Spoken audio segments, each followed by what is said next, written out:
صحیح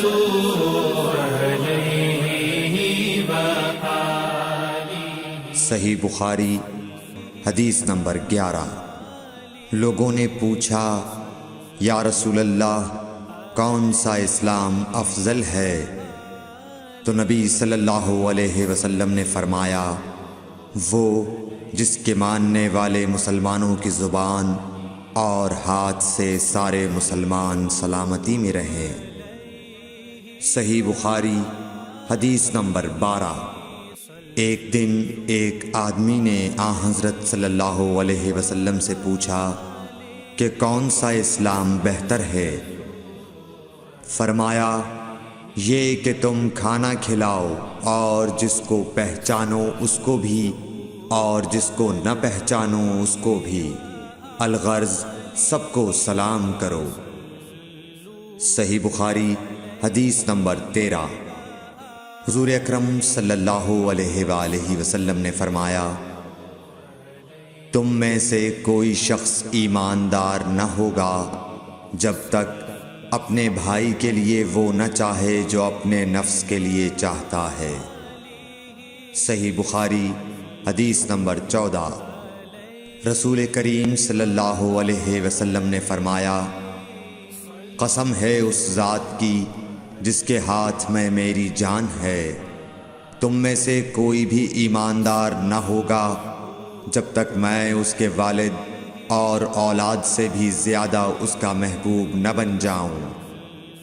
صحیح بخاری حدیث نمبر 15۔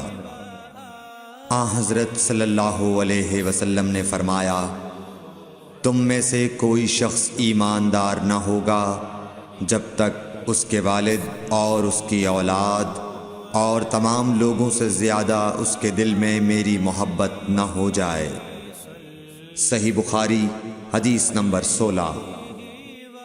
نبی کریم صلی اللہ علیہ وآلہ وسلم نے فرمایا 3 خصلتیں ایسی ہیں کہ جس میں یہ پیدا ہو جائیں اس نے ایمان کی مٹھاس کو پا لیا۔ اول یہ کہ اللہ اور اس کا رسول اس کے نزدیک سب سے زیادہ محبوب بن جائیں، دوسرے یہ کہ وہ کسی انسان سے محض اللہ کی رضا کے لیے محبت رکھے، تیسرے یہ کہ وہ کفر میں واپس لوٹنے کو ایسا برا جانے جیسا کہ آگ میں ڈالے جانے کو برا جانتا ہے۔ صحیح بخاری حدیث نمبر 17۔ حضور اکرم صلی اللہ علیہ وآلہ وسلم نے فرمایا انصار سے محبت رکھنا ایمان کی نشانی ہے اور انصار سے کینہ رکھنا نفاق کی نشانی ہے۔ صحیح بخاری حدیث نمبر 18۔ رسول اللہ صلی اللہ علیہ وسلم نے اس وقت جب آپ کے گرد صحابہ کی ایک جماعت بیٹھی ہوئی تھی فرمایا کہ مجھ سے بیعت کرو اس بات پر کہ اللہ کے ساتھ کسی کو شریک نہ کرو گے، چوری نہ کرو گے، زنا نہ کرو گے، اپنی اولاد کو قتل نہ کرو گے اور ناعمدن کسی پر کوئی ناحق بہتان باندھو گے اور کسی بھی اچھی بات میں اللہ کی نافرمانی نہ کرو گے۔ جو کوئی تم میں اس عہد کو پورا کرے گا تو اس کا ثواب اللہ کے ذمے ہے، اور جو کوئی ان بری باتوں میں سے کسی کا ارتکاب کرے اور اسے دنیا میں اسلامی قانون کے تحت سزا دے دی گئی تو یہ سزا اس کے گناہوں کے لیے بدلہ ہو جائے گی، اور جو کوئی ان میں سے کسی بات میں مبتلا ہو گیا اور اللہ نے اس کے گناہ کو چھپا لیا تو پھر اس کا معاملہ اللہ کے حوالے ہے، اگر چاہے معاف کرے اور اگر چاہے سزا دے دے۔ عبادہ کہتے ہیں کہ پھر ہم سب نے ان سب باتوں پر آپ صلی اللہ علیہ وسلم سے بیعت کر لی۔ صحیح بخاری حدیث نمبر 19۔ رسول اللہ صلی اللہ علیہ وسلم نے فرمایا وہ وقت قریب ہے جب مسلمان کا سب سے عمدہ مال اس کی بکریاں ہوں گی، جن کے پیچھے وہ پہاڑوں کی چوٹیوں اور برساتی وادیوں میں اپنے دین کو بچانے کے لیے بھاگ جائے گا۔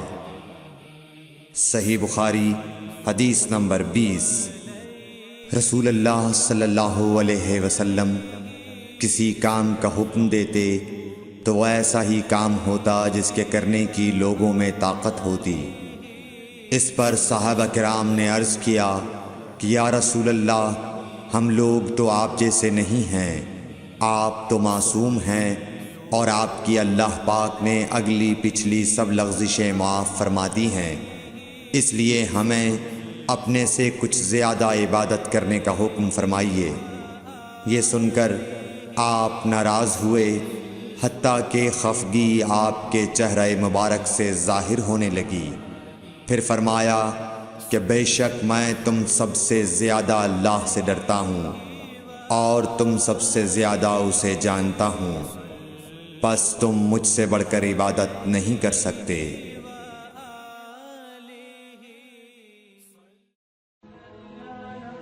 Thanks for watching. Don't forget to like, comment, share and subscribe to